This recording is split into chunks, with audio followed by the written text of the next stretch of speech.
Hello बच्चों, कैसे हैं आप सभी। होप करती हूँ सभी बहुत अच्छे होंगे और आप लोगों के एग्जाम्स की तैयारी काफ़ी अच्छे से चल रही होगी।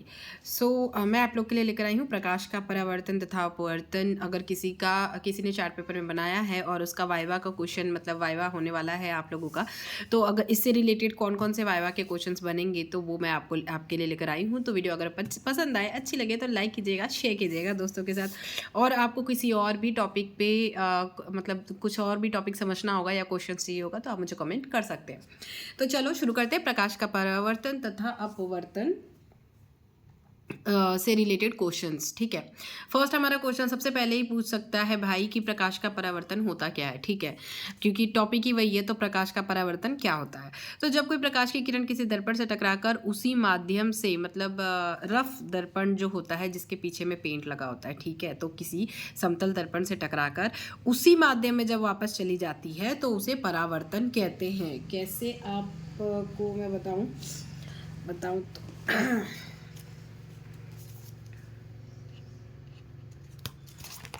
जैसे कि हमने देखा, यहाँ पे मैं आपको बताती हूँ कि ये एक दर्पण है, ठीक है, और इसके पीछे कुछ पेंट लगा होता है ना रेड कलर का, ठीक है। तो ये प्रकाश की किरण है, ये जो आ रही है। अब जब ये प्रकाश की किरण आई है ये जिस माध्यम से, ये एक माध्यम है और इसी माध्यम में वापस चली जाती है, मतलब यहाँ आई और यहाँ से टकरा के वापस चली गई उसी माध्यम में। तो ये पूरा माध्यम तो एक ही है, नीचे नहीं आई है, ये टकरा के वापस चली गई है।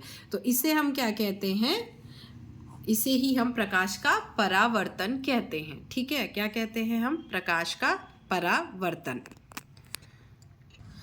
ये क्या हो गया, प्रकाश का परावर्तन। इस तरीके से आपको बताना है। ठीक है, अगर हो सके तो अगर एक्सटर्नल आपसे पूछे तो आप इस तरीके का डायग्राम बना के और बता दीजिएगा कि सर जब प्रकाश की किरण किसी दर्पण से टकराती है और उसी माध्यम में वापस चली जाती है तो इसे हम कहते हैं परावर्तन। ठीक है, प्रकाश का परावर्तन।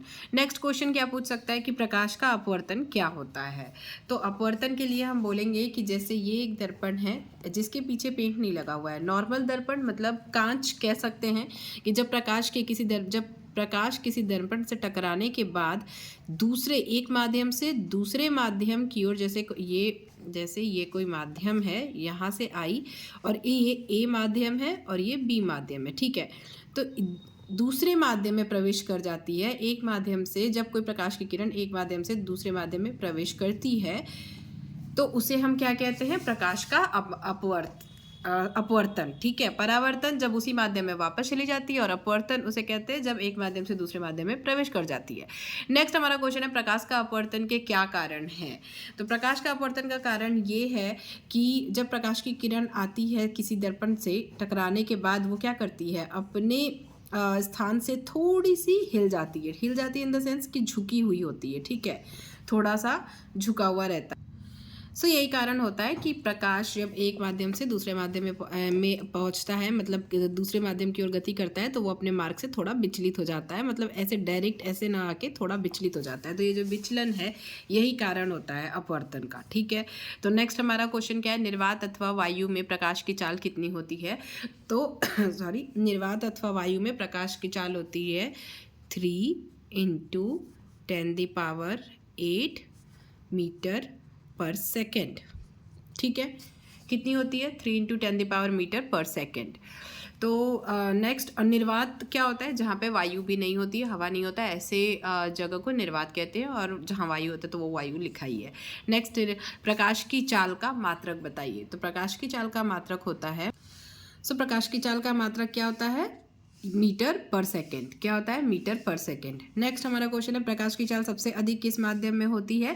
तो प्रकाश की चाल सबसे अधिक होती है निर्वात में अथवा वायु में। क्या किस में होती है सबसे अधिक, निर्वात अथवा वायु में। नेक्स्ट हमारा क्या क्वेश्चन है, नेक्स्ट हमारा क्वेश्चन है आपतन कोण तथा परावर्तन कोण किसे कहते हैं। आपतन कोण पहले देख लेते हैं। आप ये देखिए, ये है दर्पण, ठीक है, इसमें एक होता है अभिलंब, ये जो बीच में है, और यहाँ से कोई प्रकाश की किरण दर्पण पे आपतित होती है, तो ये क्या कहलाता है, ये जो किरण है ये आपतित हो रहा है, तो ये आपतित किरण। ठीक है, ये क्या है, ये हमारा है अभिलंब। ठीक है। और ये किरण यहाँ आपतित होने के बाद उसी माध्यम में वापस परावर्तित हो जाती है। तो ये हमारी क्या है, परावर्तित किरण। ठीक है, ये क्या है, आपतित किरण, ये है परावर्तित किरण। ठीक है, उसके बाद क्या होता है, तो ये जो इसके मतलब आपतित किरण और अभिलंब के बीच में एक कोण बनता है। ठीक है, इसे हम क्या कहते हैं, आपतन कोण। क्या कहते हैं, आपतन कोण। ठीक है, इसे आई से डिनोट करते हैं। ये हमारा आपतन कोण है। आपतित किरण और अभिलंब के बीच बने कोण को आपतन कोण कहते हैं। नेक्स्ट क्या है, ये परावर्तित किरण और अभिलंब के बीच बने कोण को क्या कहते हैं हम, परावर्तन कोण। क्या बोलते हैं, परावर्तन कोण, और इसे आर से डिनोट करते हैं। तो ये आपतित किरण है, परावर्तित किरण है, अभिलंब है, तो इन दोनों के बीच जो बना कोण है वो आपतन कोण है, और इन दोनों के बीच जो बना कोण है वो क्या है, परावर्तन कोण। तो ये वाला क्वेश्चन हो गया कि आपतन कोण और परावर्तन कोण किसे कहते हैं। ठीक है, नेक्स्ट हमारा परावर्तन के कितने नियम होते हैं, तो भाई परावर्तन के 2 नियम होते हैं।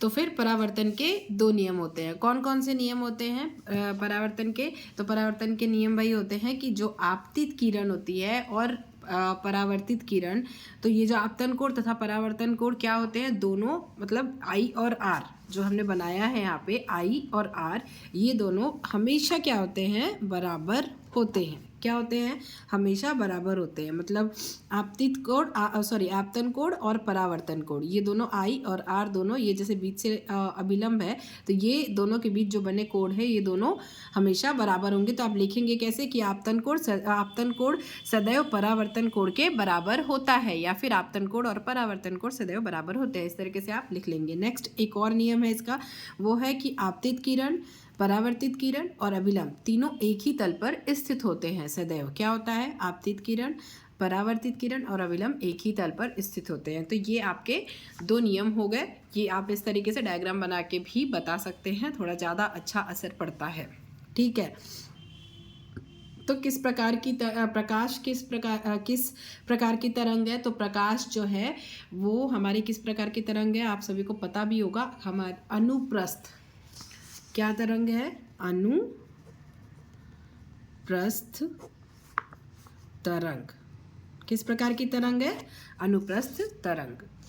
ठीक है, और नेक्स्ट हमारा क्वेश्चन है, जब कोई किरण दर्पण पर लंबवत आपतित होती है तो आपतन तथा परावर्तन कोण कितने होंगे। ये एग्जामिनर अधिकतर पूछता है क्वेश्चन। तो कैसे आप बताएंगे कि ये है हमारा दर्पण, ठीक है, और क्या कह रहा है कि जब कोई किरण दर्पण पर लंबवत मतलब सीधा, ठीक है, तो सीधा आपतित होती है, तो ये जैसे आ गई, आपतित हो गई, तो आपतन और परावर्तन कोण कितने बनेंगे, तो भाई जब ये यहाँ आएगी और दर्पण से टकराएगी, तो दर्पण से टकराने के बाद ये इसी दिशा में वापस चली जाती है। ठीक है, इसी दिशा में वापस चली जाती है।